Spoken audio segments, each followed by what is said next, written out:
আজকে বানাবো চাউমিন। চাউমিনটা আমি সেদ্ধ বসিয়ে দিয়েছি, এই যে গ্যাস জ্বলছে। সন্ধ্যাবেলায় কি খাবো ভেবে পাচ্ছিলাম না, তারপরে দেখলাম যে চাউমিন আছে, তারপরে ডিম নেই। এদিকে আমি আলু আর বিট আর পেঁয়াজ কুচিয়ে নিয়েছি। চাউমিনটা সেদ্ধ হয়ে গেছে, আমি এখন কড়াই বসিয়ে তেল দিয়ে দিলাম। তেল দিয়ে এখন প্রথমে আমি আলুটাকে ভেজে নেব।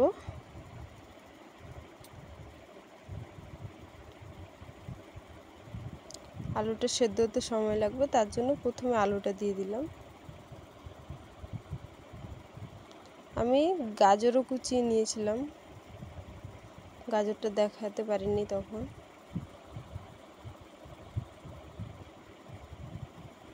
আলুটা একটু ভাজা হয়ে গেলে আমি বিন আর গাজরটা দিয়ে দিচ্ছি।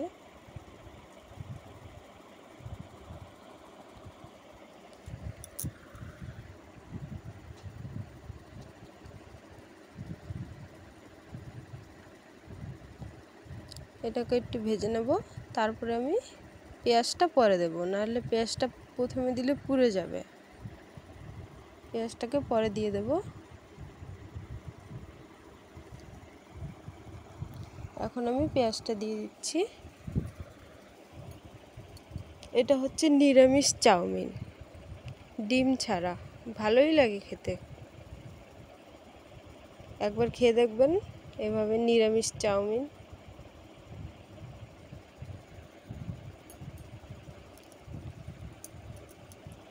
আমি চাউমিনটা জল ঝরিয়ে নিয়েছি, এই দেখুন জলটা ঝরিয়ে নিয়েছি। এদিকে আমার এটা ভাজাও হয়ে গেছে। এখন আমি লবণ দিয়ে দিলাম পরিমাণ মতো, আর দিয়ে দিচ্ছি হলুদ গুঁড়ো, আর দিয়ে দেবো লঙ্কার গুঁড়ি, দিয়ে এটাকে মিশিয়ে নেব মশলাটাকে।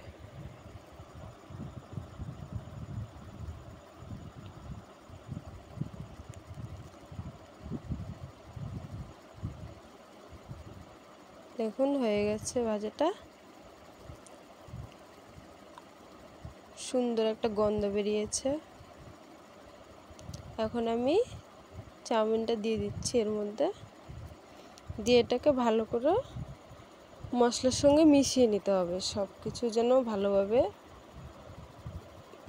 লেগে যায় মশলাটা, কোথাও যেন আবার দলা পাকিয়ে না যায়।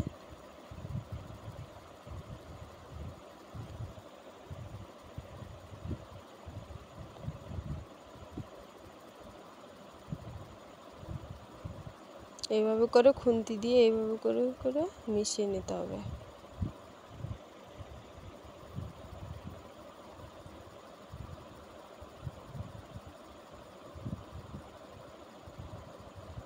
বেশ কড়া করে ভেজে নিতে হবে চাউমিনটাকে। দেখুন রংটা চাউমিনের